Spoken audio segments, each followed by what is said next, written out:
Yo, what's going on, man? It is your boy CD Rome from Watch Your Narrative podcast, back with another episode of Watch Your Narrative, the league.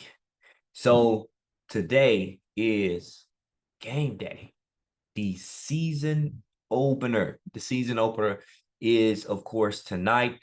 Look forward to the two teams that will be matching up, matching off, facing each other for the very first time. It's funny because hearing Terrence talk about it, he's upset being one of the first teams to play again, which just seems to be a theme. The Suns were one of the first teams to play last season as well. But we got Oregon versus Texas. Oregon versus Texas. So what we're going to talk about here today, last episode, which you saw, was the review that we had for the draft, but we didn't really get a chance to really do a full deep dive into the rosters. So what I'm going to talk about today as the analyst for the league is I'm going to discuss possible lineups for each team. What would be the best lineup that most teams should run? And then also too, what are some issues that each of these teams could run into with whatever lineup they plan on throwing out there? So let's get right into it, guys. Where do we start? Where do we start? So some of the teams we have here: Syracuse, Oregon, North Carolina, Texas, Kansas. I think where I'm going to start is the teams that will kick us off tonight. That is going to be Oregon versus Texas. I'm going to start with Oregon, drafted by Captain Bryant. Captain Bryant selected Kyle with his number one pick, Robbie with his number two, Cognac with his third, and then final pick being Will. I'm too smooth Smith. So very, very good team here. So let's dive into what the projected lineup should be or is going to be from what sources are telling me. We will have Robbie at the point, Will at the two, Cognac at the three, Bryant running the four, and then Kyle at the five. So with number one, I love the picks that Bryant chose here. You got three guys that actually won a championship together: Kyle, Will, Robbie, back together. Then of course you have Cognac, who is a knockdown shooter, scorer. Every year figures out how to just deepen the bag of from a scoring standpoint. And then of course you have Bryant, who is going to play the glue to piece all of this together. Has a power forward that I've played with, great finishing, good rebounding, great defense. So I mean, it's going to be a pretty, really, really good team to match up with this season. I can't give any projections yet. I'll be completely honest. I'm very impressed by every captain, and I really mean that. Every captain did a great job with their drafts this particular season. So as of right now, on paper, it's very hard to say what team, I feel would be at the top, or a team that's going to be, head and shoulders over, other teams. But what I say with Oregon, my guess would be in that middle of the pack range. I'll say they would be middle of the pack. I think it'll be tight unless there's, unforeseen issues. Now, that is the projected lineup, which is there's also possibilities for other lineups. So the great thing about this team is there's a lot of flexibility there.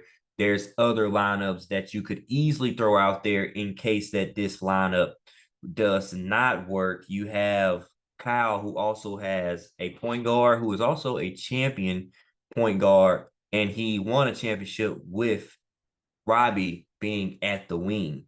You would leave probably Will where he is, And then, of course, you would throw Bryant at the 5 with Cognac playing small ball 4.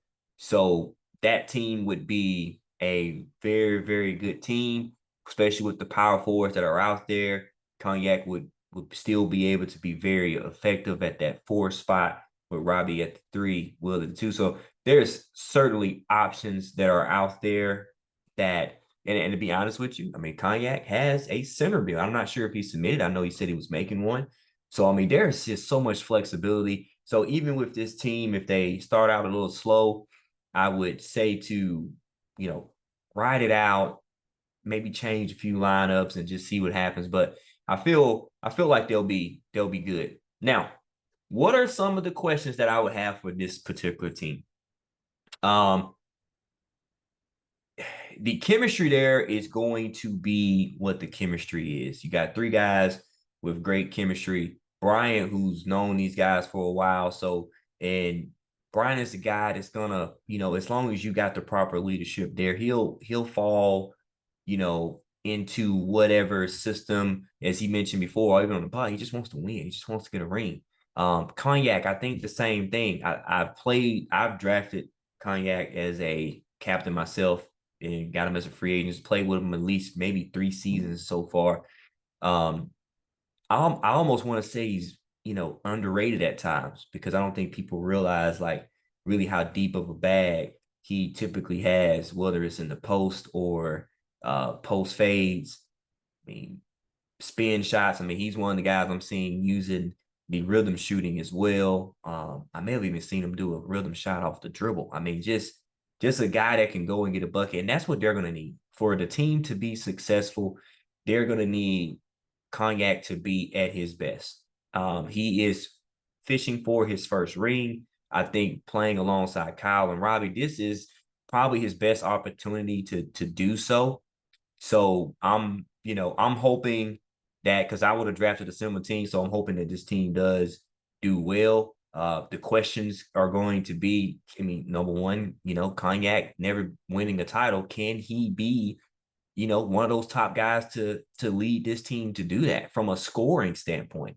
Because the defense is going to be the defense, but as far as him assisting Robbie in the scoring department, can he be a knockdown shooter and just go and get a bucket when he needs to get one, handle the pressure of the fourth quarter and just be what he needs to be, which is going to be, like I said before, probably a top 2, scorer on this team. Will Robbie see the floor? Will Robbie make the plays that needs to be made? Will in the fourth quarter, will he try to, and I don't think he does it on purpose, but play hero ball, or will he make the right plays? Will he make the right decisions?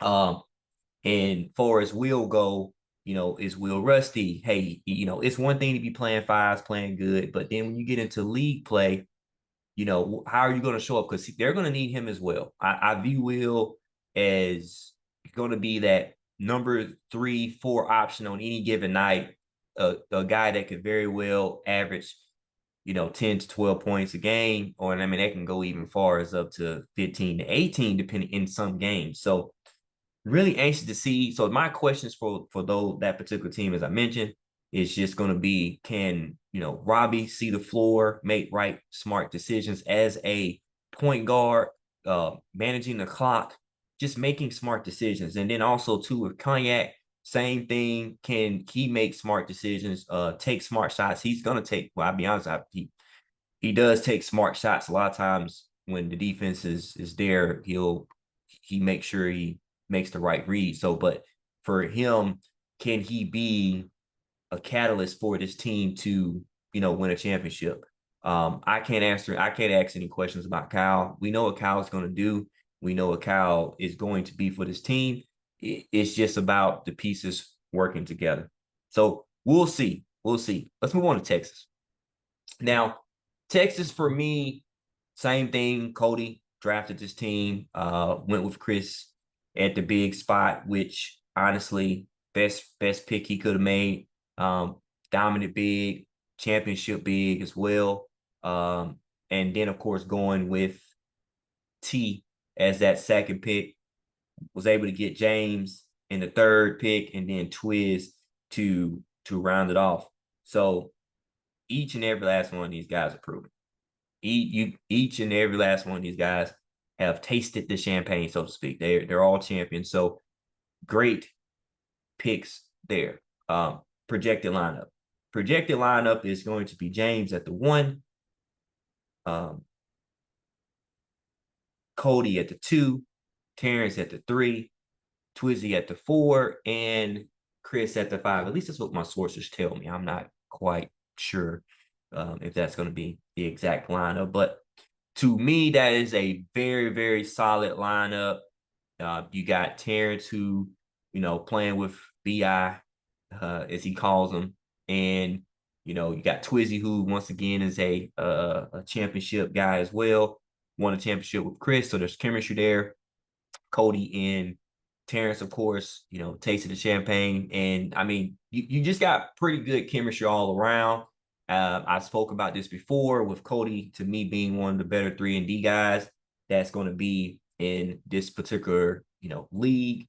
James is going to be, another defensive guy. This team is full of just defensive-minded players. High IQ, which is very important. It's one thing to just be a defensive-minded player, but having an IQ as well, knowing when to rotate, how to rotate, run different defenses, 2-3, 3-2, 1-3-1. I mean, you name it, I'm pretty sure this team can throw it out there. So very, very high hopes for this team as well. I would probably say, if I'm projecting, as I did with Oregon, they're going to be fighting with Oregon for that middle of the pack. That's just my personal opinion, at least off the top of my head. Now, for them, I'm going to say middle of the pack, and if things go wrong, they could easily go to the bottom.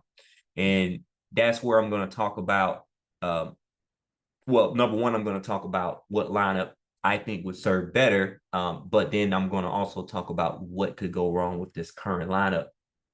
So, as I mentioned before, all championship DNA. These guys are all way more than, serviceable. But if we're looking at the team and the way it's projected, we'll start with Chris. Chris is a dominant big, knows that he's a dominant big. So, of course, he's going to want touches. So then number one thing is, did Cody surround the team with the proper team when it comes to Chris? Yes. Answer is yes. All 4 of those guys can hit the knockdown open shot if you leave them open. So there's not too many chances where you'll be able to go down to double team. And if you don't double team, then most likely your center is cooked. Most likely there's going to be barbecue chicken to be had.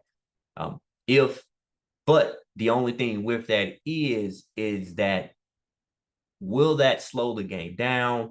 Will he want the ball a little too much? Because you still got a guy like Terrence who can very well go and get you 15 to 20 a night. You got James who can get you 12 to 15. Cody's going to be a knockdown shooter. And Twiz is going to play that role like Bryant, where it's just going to be the glue and fill up any gaps, fill up any holes that you have, and you need another championship DNA. But my question is going to be, and I thought about this long, hard, and I'm just going to be completely honest here. And the one thing I love, the show's called Watch Your Narrative. When I listen to these chats, when I hear these chats, a lot of times when things go wrong, the number one person that gets blamed is the role player. Say it again. The number one thing that goes wrong is that somebody blames the role player. On the Suns, there was talkings that, hey, if Neil and Said would have shot the ball more, we would have won more games. Yes, I agree with you. But I also agree that if we would have got the ball more and people didn't go 6 for 15 and 6 for 17 and all these other different things, yeah, we would have got the ball more for more opportunities. But that's neither here nor there. But my point is this. With this, I am going to, this season, with this Watch Your Narrative podcast, I am going to put pressure on the top guys. Nobody on ESPN makes money from talking about role players. We're not doing that. We're not talking about it. Yes, do they play a huge factor? Yes, can they lose you a game? All of that is true. But I'm looking for these top guys to do what they say they can do what they say. They're him. They're him. So lead these guys to a championship. Drag them, pull them, whatever you need to do. I want to see that happen. Now, with that being said, Terrence, who is typically one of those top guys this year, and he said it himself, he's playing on normal, he's playing on low, he's trying out different things, trying to figure out the shot. So, did Cody draft him too high with the way he's playing right now? Because if you are looking for Terrence to possibly be your number 2 option outside of Chris, if he doesn't find the shot the way we are used to him, the way we're used to seeing him play, then this team could go very south very fast. And my question is, are we going to blame Twiz? Or, I mean, Cody won't get a blame. Never heard anybody say Cody shot bad. Never heard anybody. Chris won't get a blame. So who's going to be to blame if this team goes south? And I'm not saying they are, but I'm just asking the question. This is a question. There's always going to be good and there's bad. A lot of championship DNA on this team. There's a lot of good things with this team. But just like with Oregon, questions about Robbie, questions about Cognac. There's also going to be questions about guys like Terrence. Can Terrence get it together? He got a long season ahead of him. I think he will. I think he'll figure it out. I think he'll get the shooting right. I think he'll find out how to balance shooting with getting to the rim because of just the IQ piece of it. I think he'll do good, but that's a question. The other thing, James at the 1. James has actually won a championship, and I think, and I've said it before, to me, his best position is going to be at that combo spot. So I don't know what Brandon Ingram or Terrence's 3 looks like from a playmaking standpoint, but you're going to want James because the other very effective piece of James is his shooting ability. And James is going to have to find the balance to take that next step as far as a point guard, to find that balance between getting a bucket and then making others better, getting Twiz open and the right decisions. So he's going to have to, I'm challenging, and I'm sure, the rest of the league should as well.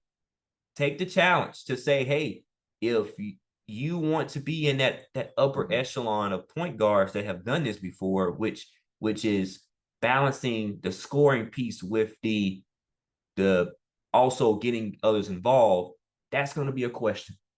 And I'm anxious to see how he responds. So, and that's not a negative. I think he can do it, very well could do it. But until it's done, it's not proven. So my best lineup with this particular team or other, because I think Chris at the 5 is a staple. I don't see, unless Cody pulls out a 5 and Chris goes to lock, for the most part, I think Chris at the 5 is a staple. Twizzy also has a 2, but if he moves anywhere off that spot, the 4, you're going to need someone to be able to kind of be that glue guy. So his spot is going to be very hard to move as well. But there is another option with Terrence being at the 1, James being another lock, but also being a lock that can also contribute to the playmaking as well. So then now you have James at, to me, that perfect position as a combo guard, where now he's not so focused on, man, I got to get these guys involved. I got to get these, 8, 9, 10 assists. But I also need to be aggressive and take the open shots when I'm there. Now he's just going to hoop.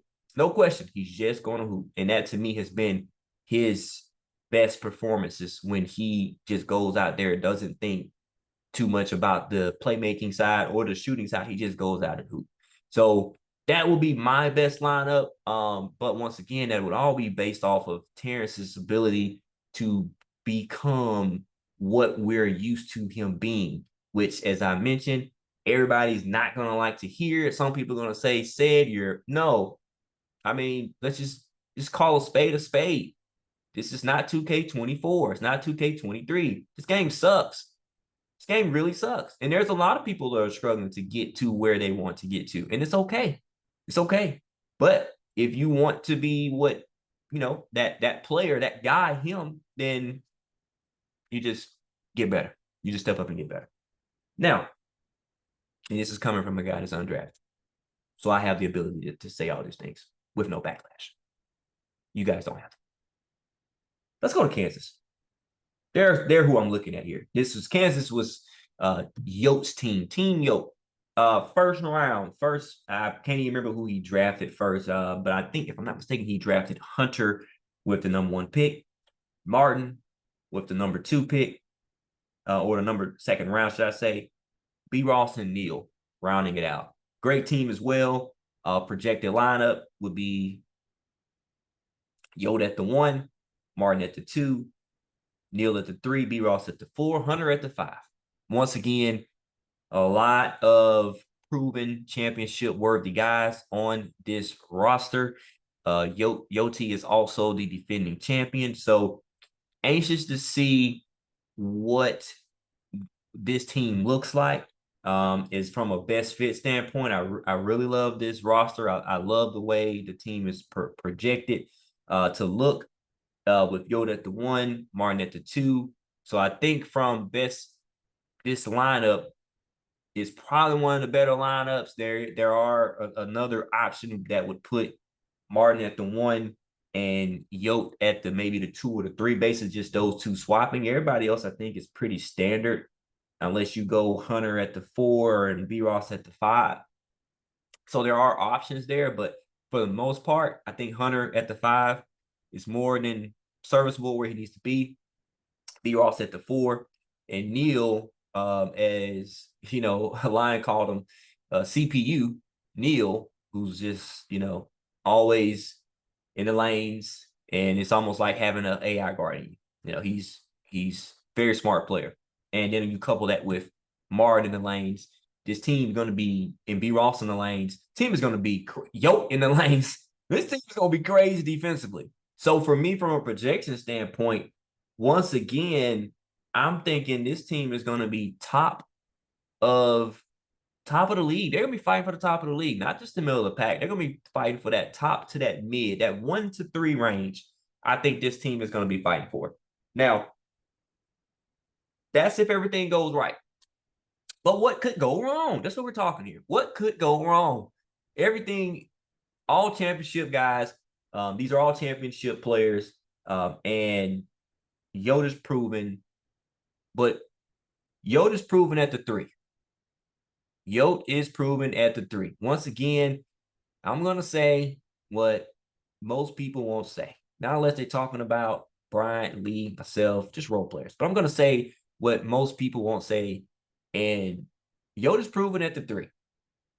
Both championships has been 2/3. The last time we seen Yote at the point, he has not been able to get it done. So this is the opportunity for us to see. That's what could go wrong here. And the thing about Yote is, number one, and the same question I asked Robbie, will Yote see the floor? Yote at times is, probably just a millisecond late read on a lot of things. When I was actually fighting the battle for Yote, when there's these narratives that start going around, as I always say, they talk louder when you're not in the chat. There's these narratives going around about Yote and saying, he's not a point guard. He's not this. He's not what he used to be. He's not this. He's overrated. All these things came out of people's mouths. And I was one of the people that was refuting, like, you guys are insane. You guys are crazy. This guy's a top guy. And I still stand by that. IQ-wise, getting the bucket-wise, this guy is a top guy. And now he's a champion, a 2-time champion, a finals MVP, 2-time season MVP, proven. And he also won that first MVP, and it would have been the sole honor of the MVP if someone didn't do a lot of, politicking. But anyway, that's neither here nor there. But he was a point guard. So can he run the point guard? Yes. But the question is, We're talking about winning a championship. We're not just trying to get here and play in the league, win a couple games, get put out in the first round, get put out in the final. We want to win.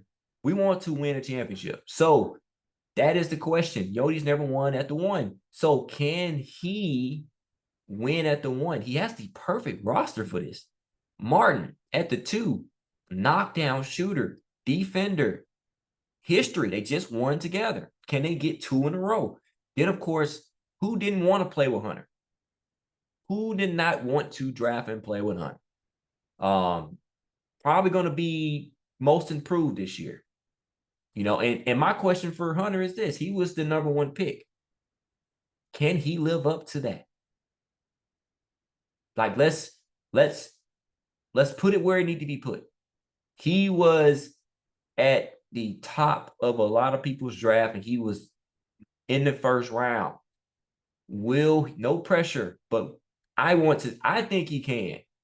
But the way he plays in 5, the way he plays in rec, I want that Hunter. Please, Hunter, do not go into the league and worry about everybody's feelings. You're him, brother. You are him. I want to see you be him. And if they allow that, if they feed him and do what they need to do, get him open, then I think this team will go a long way because he's going to be one of the top centers in this league. Now, I don't have to say anything about B. Ross. We know what B. Ross is going to do. He's going to play that glue guy service role. Neil will do the same. Now, Martin will be the other question. What version of Martin will we get? Martin says that he wants to, he actually said he wants to run the show. He wants to run the 1, which I think if that can definitely be a second option. The great thing about the team being drafted, Yodi did a great job of just having flexibility as well, because even B-Ross got a few different, things he could do with his builds as well. But with Martin, easily you could go to the 1. I mean, he could go to the 1 and put Yodi at the combo, where now Yodi is looking like strictly business Yodi, where he didn't have to necessarily worry about facilitating, but just getting the bucket, going and getting the bucket when he needs to go get it. Now the pressure will go to Martin. Can Martin be that guy? Can Martin make the right decisions? He's already a 3 hunting point guard. One of the best 3 hunting point guards. So the question would be, if that ever has to happen, will he see the floor the way he needs to? Will he get others involved, or will he be shooting 6 for 15? That's going to be the question for this team. But I think this team, as I mentioned, can be top of the league with the talent that they have, with the champions that they have, with the belief that I have in Yodi as well. I'm anxious to see what this team does. Now, let's go to Syracuse. Go down to Syracuse, or up to Syracuse, should I say. Shout out to Carmelo Anthony, the greatest Syracuse player in Syracuse history. Greatest college player in history as well. But that's neither here nor there. Keyshawn's team. Number 1 pick, Bullock, followed up by George and Uzi, and last pick was Johnny Fly. Don't have a lot on Johnny Fly, of course. I've played with him a couple times in rec. He's exactly what you need for this team. I think at one point somebody's prediction was them drafting me, and I was like, no, Johnny would fit this team. He's used to playing with Ajante. He knows what to expect. Like, perfect pick for this team. I think gonna serve in that glue guy role. Keyshawn is one of the better power forwards, if not the best power forward. Phil got something to say about that, in this particular league. So he's gonna be a knockdown rebounder. I see he put a new power forward. He has a new power forward, 96 rebound. So I think that, because one of the questions I would have had, and I'm still going to ask the question at some point. So, but let's go to the roster first. Projected roster will be Bullock at the 1, George at the 2, Johnny at the 3, Keyshawn at the 4, Uzi at the 5. Great picks by Keyshawn.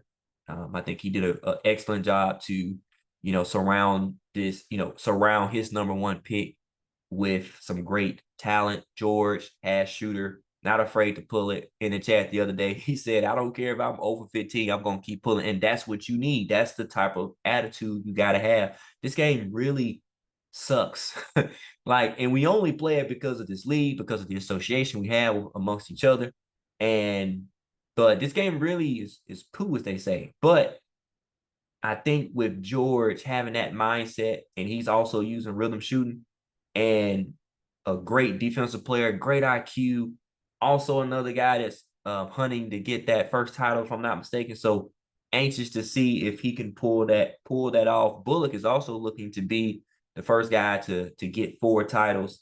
And then you got Fly, Keyshawn, and Uzi. So that, to me, you have number one, and this same thing that I said about Chris earlier. When you have a center that, and I know that Jonte plays a certain style. He plays a certain style, and it works. It's the comp style. It works. But I think you have so much more with this type of center that Uzi is, that to me, you have to use it. I mean, this guy, I'll give it to him, man. I mean, deep bag. I mean, post fade. Clutch threes, clutch. He said, I'm built for this. And I believe him. Even from previous 2Ks, very shocked, in seasons that, I don't know what the narrative, what changed at some point. But, he was, matter of fact, I think his first season, I played with him. And playing 3-2 with him, I seen the IQ. Not too many people can play 3-2 and rotate the way you need to rotate. So high IQ, knockdown shooter. So I'm actually anxious to see. He could be because I want to make sure I'm throwing a narrative out there right now. Uzi was not drafted last season. So if he comes into the league and averages 15 and 12, which he could easily do, most improved player. Period. Most improved player. So, and we'll see what happens during the season. But I have pretty high projections on this guy, and I have high projections on this team led by Jonte. I think that this team could be they're going to be at the top to the middle. They're going to be 1 to 3. I think this is where this team could go. With the players that they have, with Uzi, with Jonte, with Keyshawn, with George. Johnny knocking threes down, playing defense, slashing when he needs to. This is a really well-constructed team. What could go wrong, though? What could go wrong?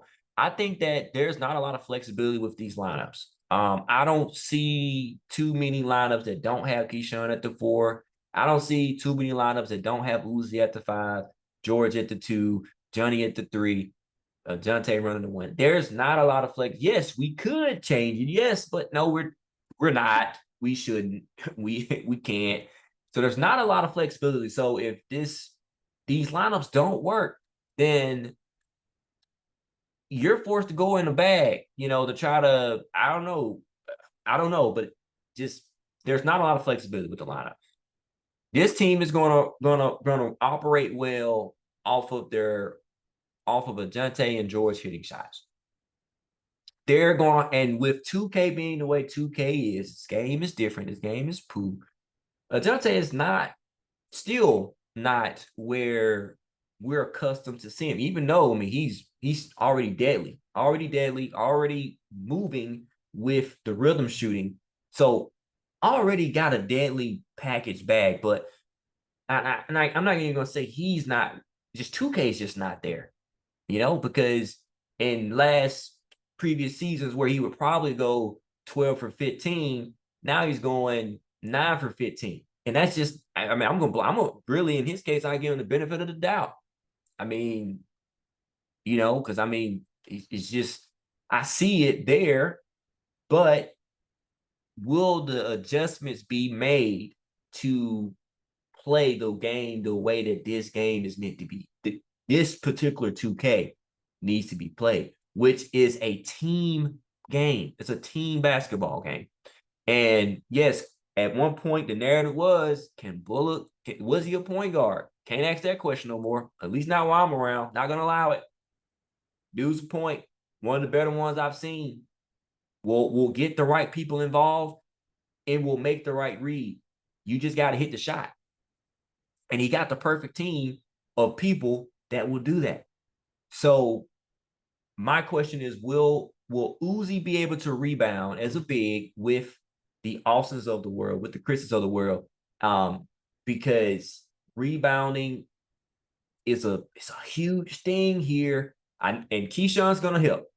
Keyshawn's gonna help, but if you're dropping off that 4 as a power forward, or maybe if they're running zone, maybe Keyshawn's in the middle. I don't know, but that's a question. I'm just asking a question. They got to answer it. They got to answer. And I know that they already know these things because they're smart players. But Uzi, Bill is just not one of the better center rebounders. It's just not. I mean, so that's going to be a question in a game that rebounding is so incredibly important. So that's one of the questions. Will George step up to the plate and be what Ajante was to Sack when their first season, came into the league? Will he be that player that would just knock down the shots, and when we get to the playoffs, still continue to be that? So these are all questions, and these are all questions that, to me, not as bad. These are questions that these guys can do. Like I said before, my projection for this team is one of the better teams. Now, finally, North Carolina. And I'm just gonna go ahead and say this is probably my favorite team. This is probably my favorite team, and everybody knows how I feel about Austin. Forget all the GOAT talk stuff, but IQ wise, I mean, the guy's tough. Probably, from a 1 through 5 standpoint, maybe him and Josh, right? I mean, let's just be honest. There's not too many people that can go from 1 through 5 and still be as effective as Austin. So his team, number 1 draft, first round, Petty. After that, we got Greg, 40, and then JP. Great picks as well. Projected lineup, Petty at the 1, JP at the 2, Greg at the 3, Phil at the 4, and Ravens fan, Austin at the 5. One of the better centers, rebounding centers in the game. Going to be a problem for sure. Petty, 3 hunting. One of the better point guards I've seen this 2K, and especially one of the better 3-point hunters as well. If he can stick with the consistent jump shot he's found, then he's going to be a threat. JP is going to do what JP is going to do. And I'm so glad that Pete, and it's crazy how the narratives go and they come, they go and they come, but always has been one of the top scorers, shooters in the league. Only problem we could ever question was probably defense, but for some odd reason, the narrative changed. But now you play with Ajante, you buy in, and you do what you've always done, which is knock down shots. But now, this is the part I sometimes don't get. But JP is going to do what JP is going to do. Play good defense, knock down the open shot, cut when he needs to cut, slash when he needs to slash. I mean, great pickup by Austin there. And 40, like I said, 4, one of the better power forwards. If top 2 with Keyshawn there, and from a rebounding standpoint, this team is, with Greg rebounding the ball as well. I mean, this team is going to be a top rebounding team, and that's going to be, to me, one huge difference in can they rebound the ball. If they rebound the ball, then very well, my favorites, they could definitely come out with a championship. If they rebound the ball, which they will, and hit their open shots, then, man, you got a crazy team. But I don't even know if this is the best lineup. And the reason being is because my question with this lineup would be, Greg loves to, and as Bron does, love to get to the rim, whether it's a hop step to a, spin. Doesn't he likes to get to the rim, right? Yes, he can shoot the three. Yes, he can shoot the mid. He got a bag. But when he gets to the paint, if Austin is on a non-shooting big, will that clog that up? That's a question. That's just a question. They're going to find out the answer. We're going to find out very soon what the answer is. But that's going to be a question. Or is the paint going to be too clogged up? A guy like JP who likes to cut from time to time, will he be disciplined enough to know, like, hey, I probably can't cut as much unless it's announced. But even then, when I cut, unless Austin said it's just going to be, we're going to see how that particular team looks. Now, if that doesn't work, once again, they're one of the more flexible teams. I can probably give you 3 lineups off the top of my head that they could run.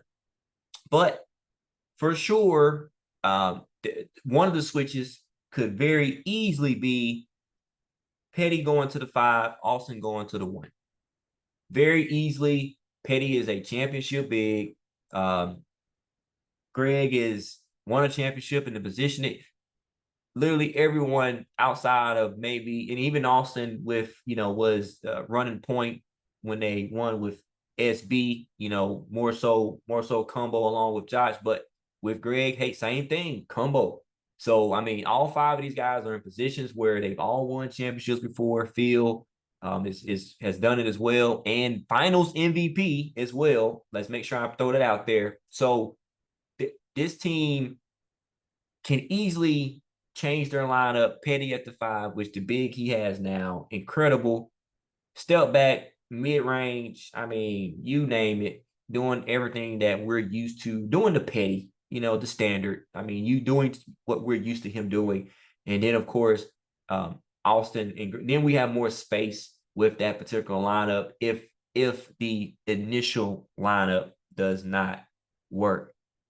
What could go wrong as well with this team? Not a lot, but maybe a little belly aching. We're going to have to be very careful for this team. If they start out 0-2, 0-3, things could go south very fast, because I'm just going to say it like it is. We got some front runners on that team. And if the attitude is not the way it needs to be from a team perspective, you also got some guys that can hang their heads and it can affect their performance just because of the possible belly aching. So it's not even the game. It's just going to be the game within the game that could affect this team. That's how well constructed this team is. That's how talented all these guys are on 2K. But that's going to be the question is, will they stay together when things get rough in the fourth quarter? Things are tight. Some mistakes are made, because we're going to make mistakes. Mistakes are going to be made. Bad shots are going to be taken not only by the role players, but they're going to be taken by some of the good players too. They're going to be bad shots, turnovers, and then what will your response be? And this is where the leadership part of this comes in at. Not everybody who's a good player is a good leader. I'm going to say it again. Not everybody who's a good player is a good leader.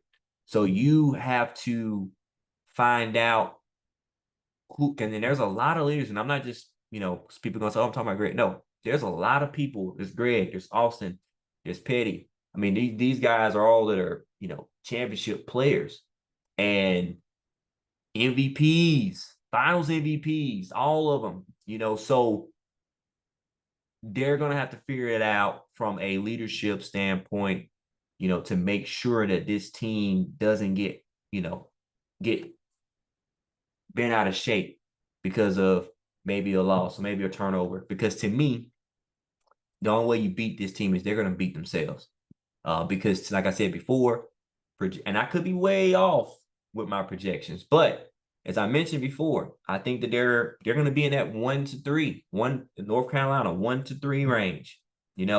So to me, we are going to have a really, really good season. This is going to be fun. I'm hoping for some good games. I'm hoping that we have maybe a MMA season 1 where 4 and 1 are separated by maybe 2 games. Like it was, top team may have won 7 games and we won 4, so it was very tight. And you saw that by us being the number 4 seed, getting to the championship and winning. So I very well think that this could happen with these teams because the way they're just constructed are just really good, solid constructed.